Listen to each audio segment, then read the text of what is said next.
Makatae Black, may plano daw kayong sampahan ng kaso si Pangulong Duterte dahil wala na daw immunity si Pangulong Duterte at may sinabi siyang may pabiro siyang sinabing papatayin daw, ganyan, parang ganun. Etong si Franz Castro, ito naman si Franz Castro, mukhang talagang isinapuso yung sinabit, mukhang nasaktan kay Pangulong Duterte. Alam naman natin si Pangulong Duterte, di ba? Hindi naman ibig sabihin ganun ang kanyang malamang, malamang sa malamang, nagbibiro lang yun, di ba? Sabi nga ni Bato, maraming ibig sabihin ng papatayin. Papatayin yung ideolohiya. Yun, di ba? Hindi kasi binatapos di ba? At saka, sabi ko nga, ako lang kung talagang malakas ang loob ninyo, di-demanda ninyo. Si Pangulong Duterte, dami nyo sat-sat i-demanda ninyo nang magkaalaman talaga na ginigipit ninyo mga Duterte. Di ba? Na magkaalaman talaga na kayong mga Makabayan Black ay tuta na ngayon ni Romualdez. Yan ang totoo Akala ko nila hindi nahahalata ng taong bayan, pero ang totoo dyan, itong mga Makabayan Black, mga pawn lang nito ni Romualdez, mga tuta ni Romualdez. Dahil nga si Romualdez ay walang yagballs, inuutusan niya itong mga Makabayan Black na magsalita para sa kanya, di ba? Siya ang itong Makabayan Black ang bumanat ng confidential funds ni BP Sara.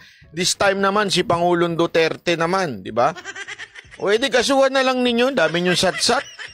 Kasuhan na lang nyo si Pangulong Duterte kung talagang malakas ang mga loob ninyo. Kasi ito lang naman yan Alam mo, sa totoo lang, ito Makabayan Black, normal na yan. Normal lang madaldal yan. Alam mo yan, mula pa lang noong unang panahon, pinanganak na yan para dumaldal. Totoo, walang biro Yan ng Makabayan Black, daldal lang ng daldal yan. Pero hanggang dun lang naman. At wala akong nakikinig sa kanila. Wala akong command yan sa kamera. Pag may command now yan sa kamera, isa lang ibig sabihin ito. Anong ibig sabihin na may command?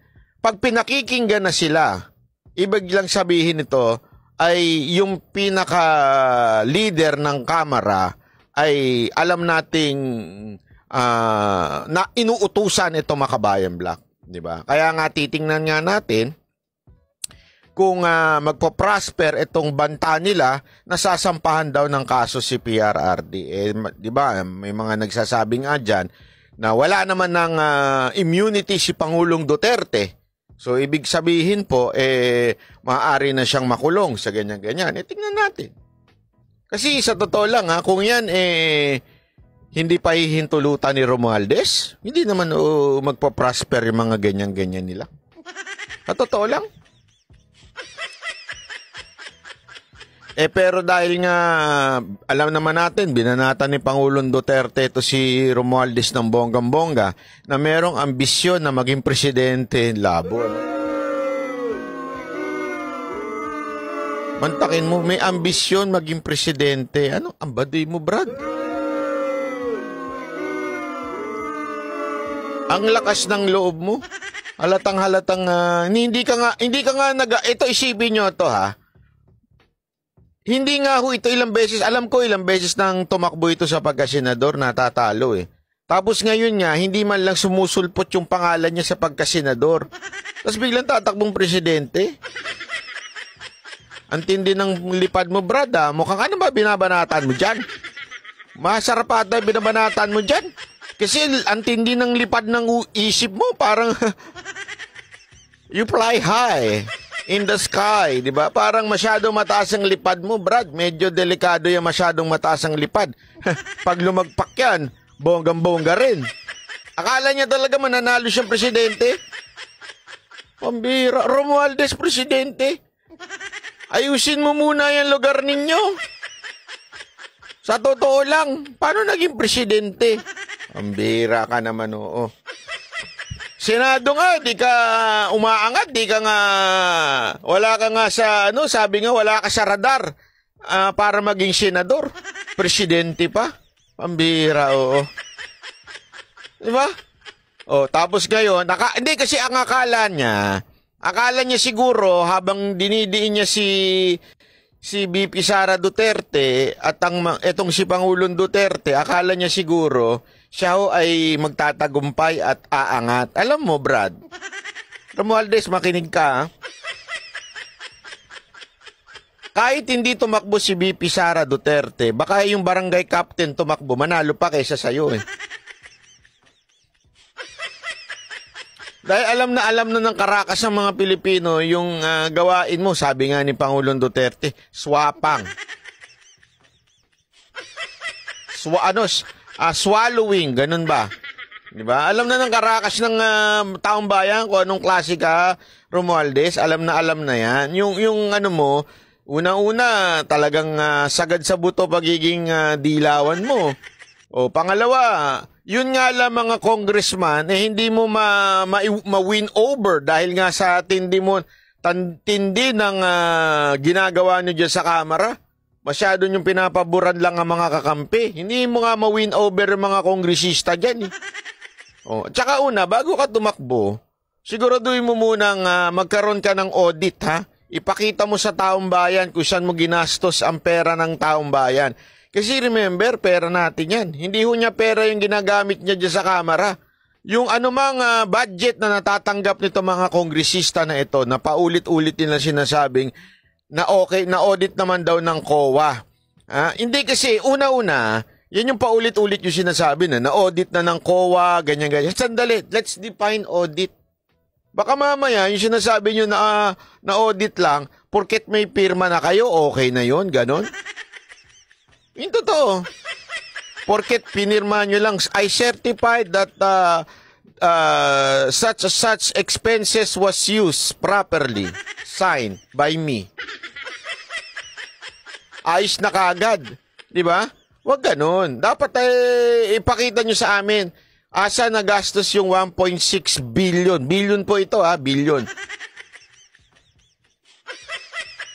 Balita ako nga eh. Eto may balita ako. At na-confirm ko ito. Kasi, na-confirm ko ito. Yung mga bata mo nga eh. Yung totoo lang Mga bata mo daw, Romualdez, totoo ba? Na sila na may hawak ng mga STL sa buong bansa? Nalaman ko yan. Kongresista na may hawak ng pera ng taong bayan,